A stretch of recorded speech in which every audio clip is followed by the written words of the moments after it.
আসসালামু আলাইকুম প্রিয় মালয়েশিয়ান প্রবাসী ভাই বোনেরা, একটা সুখবর নিয়ে আসলাম আপনাদের মাঝে। কিছুক্ষণ আগে, আজ 15 জুলাই 2025, কিছুক্ষণ আগে আমাদের বাংলাদেশ হাইকমিশন কুয়ালালামপুর কর্তৃক একটা পোস্ট করছে, যেটা হলো মালয়েশিয়া প্রবাসীদের জন্য মাল্টিপল ভিসা চালু করছে।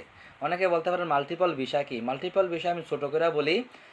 আগে দেখা গেছে কি, আমরা যদি দেশে যাইতাম তাহলে একটা ভিসা দিয়ে একবার যাওয়া যেত, ঠিক আছে।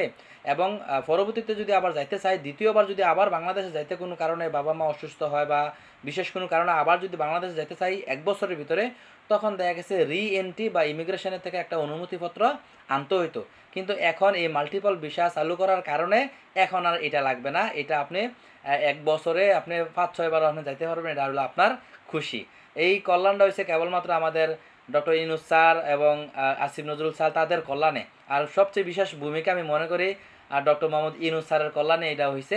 যদিও আমাদের মালয়েশিয়ান প্রবাসীরা আগে দাবি করছে যে এই মাল্টিপল ভিসা যাতে চালু করে, যে প্রবাসী মালয়েশিয়ার একটা বড় পেজ আছে, ওইখান থেকে অনেক ভাইয়েরা দেখছি সংবাদ সম্মেলন করছে যে মাল্টিপল ভিসা চালু করার জন্য।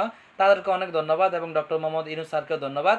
মালয়েশিয়া প্রবাসীদের পক্ষ থেকে আমাদের এই একটা সুযোগ করে দিছে। এখন দেখা গেছে বিশেষ সময় বাবা মা অসুস্থ হলেও দেশে যেতে পারবেন, আবার দেখা গেছে নিজে অসুস্থ হলেও দেশে যেতে পারবেন। একটা বিষয় দিয়ে আপনি 2-3 বার দেশে যেতে পারবেন, কোনো সমস্যা নাই, টিকিট কেটে কেটে। কিন্তু আগে কিন্তু দেখা গেছে রি এন্ট্রির নিতে অনেক সময় লাগতো, ইমিগ্রেশনে আসা যাওয়া অনেক ব্যয় হইতো, এই আর কি। যাই হোক, আলহামদুলিল্লাহ এই সুবিধাটা অন্য অন্য দেশের তারার ছিল, কিন্তু আমাদের বাঙালির জন্য বন্ধ ছিল।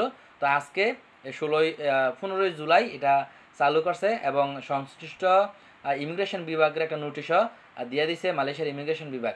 ভিডিও সবাই শেয়ার করে দিবেন। সালামু আলাইকুম।